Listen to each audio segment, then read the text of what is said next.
I'll start with you, Kyla. Even though you guys knew you were in the bracket, you weren't any kind of a bubble team like that. But where does the excitement level hit once you see Texas A&M appear on that line, even though, like I said, you kind of had a hint you were already in this thing? I mean, it's just awesome, like 13 straight years. As they mentioned yesterday at our selection show, it's just incredible that teams can go from Final Four teams to not being in the tournament. And the fact that we have been able to consistently be in the tournament is just awesome. And seeing our name pop up and seeing who we're against, I've always wanted to be able to have a chance to play Notre Dame. So I'm very excited for that. But first we have to get through Drake and the winner of the other few games first. We'll get to that in a minute. But, I think what was kind of hanging in the balance, Anrael, was would you host or not? And I think by the time the selection show rolled around, you guys felt pretty good about it, that you could get the first and second rounds of the NCAA tournament here at home. But when you finally saw it, when you knew the games were coming to College Station, did that add to the energy and excitement? Yes, well, we took care of business in the SEC tournament. We played pretty hard, so we knew that would help our chance to host. But yeah, we were more than excited to see our names. Like, if you go back and look just how our reactions were, like, we were just jumping up excited. So we were definitely honored to be able to host this year. And one of the things, when you're a pretty high seed, you're probably going to get a first-round opponent that you don't know much about. Right. Where you saw Drake across from you.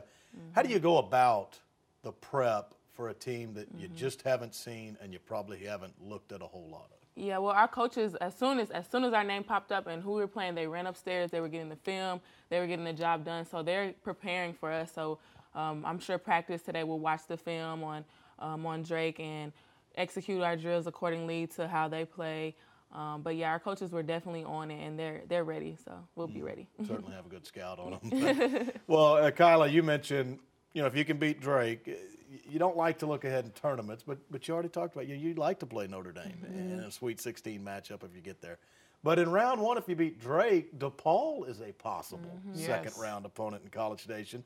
You're from Chicago. Yeah. You've got a little familiarity with that team. Yes, I know DePaul's team like the inside of my hand. I know exactly how they play. They recruited me since I basically started playing basketball. I'm very cool with Doug Bruno, and I'm cool with a lot of the team that was over there because when I go back home, I do play with them in open gyms and just when we're trying to stay in shape and stay, pumped up and physical so we don't get lazy. But if I got a chance to play them, that would be awesome. But that DePaul and Oklahoma game is going to be a really good one. It's not a game to sleep on. We could be playing either of those teams. I hope it's DePaul, so I get reunited with some of my Chicago friends. But I'd love to play them, honestly. And Kyla, how do you feel about just your Aggie team? What's the state of this squad as you head into this important time, March Madness? Well, last week we had some fun practices. Sunday, I don't know if you guys heard, but Coach Blair actually canceled practice and took us to the movies. And then yesterday we really came in and we were competing really hard yesterday. And I think that was a great way to help build momentum going into this week of practice, preparing for the game. When you have a good practice like that, all you can really do is snowball off of that. And if we snowball off of that, I think you guys are in for a show when we play Drake.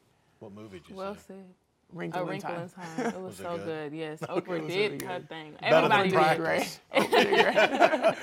But I'll close with this, Anriel. Last year in the NCAA tournament, you guys in the first round pulled off the biggest comeback they've ever seen in the history of this thing. And does that teach you that maybe you find yourself down in a tournament game this year, or maybe you're up, but does it teach you that no game is ever over, considering what you went through No, last it's year? March Madness. Anything, like literally anything is possible. So we know that we have to go out there and play hard for 40 minutes or overtime, 45, however long we have to play. Because even if we're up by 20, we know that a comeback is possible. If we're down by 20, we're still going to go hard because we know we could come back. So either way it goes, that you just have to play hard and give your best. All right. Best of luck in the tournament, guys. Thank you. All right. Anriel Howard, Kyla Hillsman right here in 12th Man Studios. A&M starts it off in round one, Friday, 1:30 against Drake.